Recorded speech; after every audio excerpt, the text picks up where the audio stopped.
But ఏమైనా గానీ అంత లెగసీ వచ్చిన ఆయన్ని ఐ మీన్ ఇండస్ట్రీ పెద్దగా గుర్తించిందో లేదో నాకు తెలీదు. గుర్తించలేదే అనుకుంటా నా ఉద్దేశంలో. బట్ ఆ లెగసీ కంటిన్యూ చేస్తూ ఐ మీన్ ప్రజలకి ఎప్పటికప్పుడు అప్డేట్ చేయగలిగే పరిస్థితి చేస్తే పిల్లలుగా మీరు బావుంటుందని. ఎందుకంటే తెలుగు సినిమాకి ఒక గౌరవం, హ్మ్. తెలుగు సినిమా అంటే తలెత్తుకు తిరిగేది, తెలుగు సినిమా ప్రపంచ పటం మీద పెట్టింది శంకరాభరణం. హ్మ్. తెలుగు సంగీతానికి ఇప్పటికీ జీవితం పోసింది శంకరాభరణం. అలాంటి సినిమా తీసిన నిర్మాత గారి ఆయన లెజెండ్ ఆయన. హ్మ్. బట్ ఆయనకి కావాల్సినంత గుర్తింపు నాకు తెలిసి పెద్దగా ప్రజల్లో గాని అంటే శంకరాభరణం అంటే పాటల గురించి మాట్లాడతారు, ఇంకోటి మాట్లాడతారు, విశ్వనాథ్ గారి గురించి మాట్లాడతారు కానీ ఏడిది నాగేశ్వరరావు గురించి పెద్దగా మాట్లాడరు. హ్మ్. సో ఇప్పటికి మీరైనా దాన్ని కొంచెం ఒక స్టేజ్‌కి తీసుకొస్తానికి ప్రయత్నం ఏమైనా చేస్తున్నారా? లేదా మీరు మీ ప్రయత్నం గాని, లేకపోతే ఇండస్ట్రీలో గాని, ఇంకోటి గాని? మా ప్రయత్నం అయితే చేస్తున్నాం బాగా. ఎందుకంటే ఇప్పుడు యూట్యూబ్స్‌లో ఇది ఇది గాని ఆయన గురించి ఆహ్, ఆయన వర్ధంతి రోజుని, ఆయన జయంతి రోజున ఇదంతా కూడా ఇప్పటికి ఛానల్స్‌లో అంతా ఆయన గురించి ఎప్పటికప్పుడు హ్మ్. గుర్తు చేస్తూ వాళ్ళు చేయంగానే వెంటనే వాళ్ళు అందరూ కూడా ఆయన ఇదంతా అడుగుతున్నారు మళ్ళీ. ఇవన్నీ షార్ట్ ఫిల్మ్ ఆయన మీద ఒక పిక్ ఇది బయోపిక్ కాదు. ఇట్స్ ఎ షార్ట్ ఫిల్మ్ లాగా. డాక్యుమెంటరీ. డాక్యుమెంటరీ. అది కూడా చేసి అందరికీ సర్క్యులేట్ చేసాం అప్పుడు. ఇప్పటికీ ఏస్తూనే ఉంటారు. ఇప్పుడు చాలా చోట్ల చాలా టీవీ ఛానల్స్‌లోను ఈటిల్లోను అంతా గూడా. బట్ మాక్సిమం చేస్తాం. ప్రభుత్వం సైడ్ నుంచి మాకు అప్పుడు అంటే ప్రతిదానికి ప్రభుత్వాన్ని నిందించకూడదు కానీ ప్రభుత్వాన్ని సంగతి ఎత్తకూడదు. ఎందుకంటే మీకు ఇవ్వాల్సిన అవార్డులన్నీ వాళ్ళు ఇచ్చేసారు. గవర్నమెంట్‌లన్నీ చేసేసి. హ్మ్. నేననేదేంటంటే మీరు పిల్లలుగా హ్మ్. అంటే మీకు తెలిసి ఉండదు కష్టాలు, నిష్ఠూరాలు గాని, సుఖాలు గాని, నష్టాలు గాని.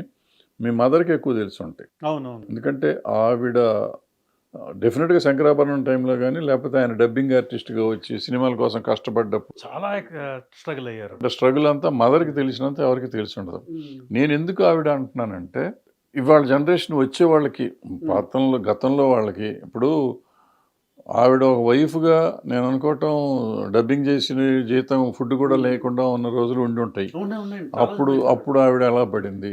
ఆ తర్వాత ఏదో కష్టాలు పడి సరే నలుగురు పార్ట్నర్‌ని కలిసి ఓ సినిమా తీస్తాంటే ఇది ఉంటుందో ఊడుతుందో తెలీదు. అవును. ఏముంది? ఆ తర్వాత శంకరాభరణం తీస్తుంటే పిచ్చెక్కిందో వాళ్ళ ఆయనకి లేదో తెలియదు. ఈ సినిమా ఎవడు చూస్తాడనే ఫీలింగ్ ఉండుంటుంది. హ్మ్. లేదా రిలీజ్ కంప్లీట్ అయినాక రిలీజ్ అవ్వకుండా కూర్చుంటే ఎంత బాధపడ్డారు. సో ఈ ఈ ఫీల్ కావాలంటే మీకు తెలీదు. మీరు చిన్నపిల్లలు అప్పుడు. అంటే ఇయన్నీ కూడా ఆవిడకి తెలిసినంత ఎవరికి తెలీదు.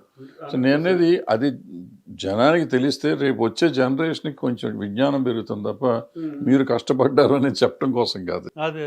తర్వాత ఎట్టాగో సుఖాలు సుఖంగానే ఉంది. అవునవును. బట్ అంత కృషి పడితేనే ఇవాళ మీరు గాని, దత్ గారు గాని, అరవింద్ గారు గాని, ఐ మీన్ గీతా ఆర్ట్స్, హ్మ్. సురేష్ ప్రొడక్షన్స్ గాని, వాళ్ళ పెద్ద కంపెనీలన్నీ ఉన్నాయంటే, ఆళ్ళు గతంలో పడ్డ కష్టాలన్నీ తెలియాలి. ఇప్పుడు దిల్ రాజు గారు గాని, వీళ్ళందరూ ఒకప్పుడు ఆల్మోస్ట్ ఎంత ఇబ్బంది పడ్డారో తెలుసు. ఇవాళ ఎంత బాగున్నారో తెలుసు. హ్మ్. సో నేననేదేంటంటే, బిహైండ్ సీన్స్ లాగా ఆ ఫ్యామిలీస్ కరెక్ట్‌గా రియాక్ట్ అయితే జనానికి కొంచెం మంచి ఎడ్యుకేటింగ్‌గా ఉంటుంది అనేది నా ఫీలింగ్. మంచి సజెషన్ అండి అది. అలాంటిది ఏదైనా డెఫినిట్‌గా ఉంటే ఇలాంటిది కొంచెం ఆ చెయ్యాలి. డాక్యుమెంటరీ మీరు అంటున్నారు కాబట్టి డాక్యుమెంటరీలో ఆవిడతో ఎక్కువ ఉంటే ఇంటరాక్షన్ ఉంటుంది. అది అది చేద్దామని తొందరలోనే చేద్దామని అది. మీరు చెప్పిన సజెషన్ కూడా బాగుంది. నెక్స్ట్ జనరేషన్‌కి కొంచెం ఇన్‌స్పైర్ అవుతారు కొంతమంది. అదే. ఇది డెఫినిట్‌గా అది చేయాలని థాంక్ యూ. మీరెప్పుడు మాకు సజెషన్‌లు ఇస్తూ ఉంటారు ఇలాంటి మంచి మంచి. కొన్ని ఆచరించగలం, కొన్ని చేయలేకపోతున్నాం. చేతిలో లేదది. ఇప్పుడు మన సినిమాలు ఆస్కార్‌కి ఎందుకు ఎళ్ళవు? మీది సినిమా 'స్వాతిముత్యం' వెళ్ళినట్టుంది ఫస్ట్ సినిమా. 'శంకరాభరణం' ఎందుకు ఎళ్ళలేదు? 'స్వాతిముత్యం' ఎందుకు వెళ్ళింది? అంటే ఇప్పుడు అప్పట్లో మరి మీకు తెలిసే ఉంటది కదా! అయితే మన ఇండియాలోంచి అన్ని లాంగ్వేజ్‌లో ఉంటే ఒక్కో సినిమా సెలెక్ట్ చేసి ఒక్కొక్క చోట ఒక కమిటీ ఉంటది. అవును. అన్ని లాంగ్వేజ్‌లో. ఒక్కో సినిమా సెలెక్ట్ చేసి సెంట్రల్‌కి పంపుతారు. సెంట్రల్‌లో అందరూ అక్కడ కమిటీ వాళ్ళు సెలెక్ట్ చేసి ఒక సినిమాని యాక్సెప్ట్ ఇది చేస్తారు. అవును. అప్పట్లో ఎక్కువ ఈ ఆర్ట్ ఫిల్మ్సే ఎక్కువెళ్ళాయి. అవును. మాక్సిమం. అవును. ఫస్ట్ టైమ్ మరి ఎందుకు ఆర్ట్ ఫిల్మ్స్ అనే కాదు. మదర్ ఇండియా కూడా వెళ్ళింది కదా అక్కడ. మదర్ ఇండియా ఇయన్నీ ఎళ్ళినాయి ఆస్కార్‌కి. ఇది. శంకరాభరణం కూడా ఎళ్ళింది. ఇది సౌత్ నుంచి ఇది మన తెలుగు నుంచి సెంట్రల్ దాకా ఎళ్ళింది. సెంట్రల్‌లో వడబోస్తా ఈటిల్లో ఏమైందో. బట్ స్వాతిముత్యం అలాగా పాస్ అయ్యి ఫైనల్‌ది నామినేట్ అయింది అక్కడికి. విమానం ఎక్కింది. ఫస్ట్ తెలుగు సినిమా అదే. ఇది మీరు వస్తుంది అనుకున్నారు అప్పట్లో ప్రయత్నాలు చేశారా మీరు మీ నాన్నగారు? చేయడానికి అక్కడ మాకు అప్పుడు ఆ సోర్స్ కూడా లేదు అక్కడ టోటల్గా. అది ఆస్కార్ అనేది ఒక పెద్ద ఇది టోటల్. వెళ్ళిందే చాలు అనుకో. అదే అది వెళ్ళడమే పెద్ద ఇది అవార్డు వచ్చినట్టు అన్న దీంతో. బట్ ఆ సర్టిఫికెట్ పంపారు, మంచి సర్టిఫికెట్. Participation sir. అది అదే ఫస్ట్ తెలుగు సినిమా. బిఫోర్ ఈ సినిమా దాకా మిగతా మొన్న వచ్చింది ట్రిపుల్ ఆర్ కంటే ముందు మిణుగురులు అని ఒక సినిమా. మిణుగురులో. Okay okay. అంటే ట్రిపుల్ ఆర్ మిణుగురులు ఏంటంటే డైరెక్ట్ అప్లై చేశారు.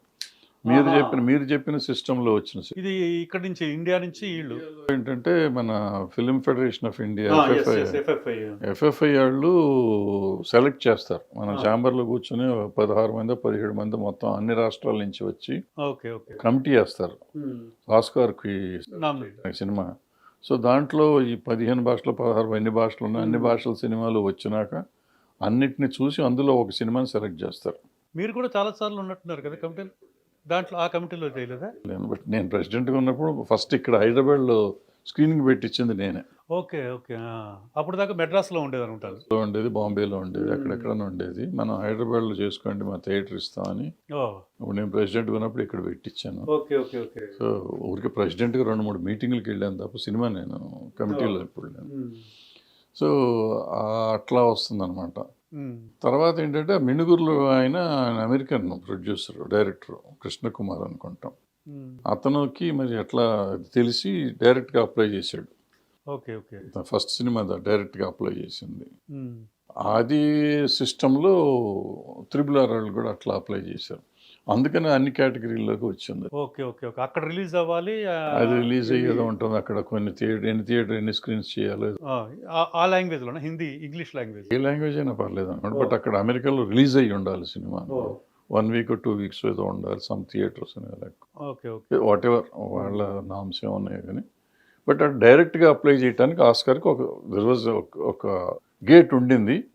అది మిణుగురుల వాళ్ళు కనిపెట్టారు. మిణుగురుల వాళ్ళు కనిపెట్టిన దాంట్లోంచి ట్రిపుల్ ఆర్ వాళ్ళు వెళ్ళారు. ఇంతకుముందు ఇదేమో ఇది ఒకటే category, best foreign film category. అది ఫారిన్ ఫిలిం అవుతుంది కదా, అక్కడ రిలీజ్ అయినా ఫారిన్ ఫిలిం అవుతుంది. బట్ అది రకరకాల కాంపిటీషన్ ఉంటుంది. ఏమన్నా మనకు తెలుసా, సగం తెలియవు కదా మనకు అని తెలుసు, విజ్ఞానం అన్ని తెలుసు అనుకుంటాం. మనకి ఎఫ్ఎఫ్ఐ పంపిస్తేనే తెలుసు, వేరే వాళ్ళు వెళ్ళడానికి వీల్లేదు అనుకునేవాళ్ళం మనం. ఆ మెణుగురులో అతను కృష్ణకుమార్ కనిపెట్టేదాకా అసలు ఇంకో రూట్ ఉంది వెళ్తానికి అనుకోవాలి. ఆ సంవత్సరం యాక్చువల్ మరాఠీ సినిమా అనేది వెళ్ళింది ఇక్కడ నుంచి, ఇండియా నుంచి. మెణుగురులో వెళ్ళినప్పుడు ఇక్కడ నుంచి వేరే సినిమా వెళ్ళింది ఇక్కడ నుంచి. బట్ మెణుగురులో అక్కడ పార్టిసిపేట్ చేశాను.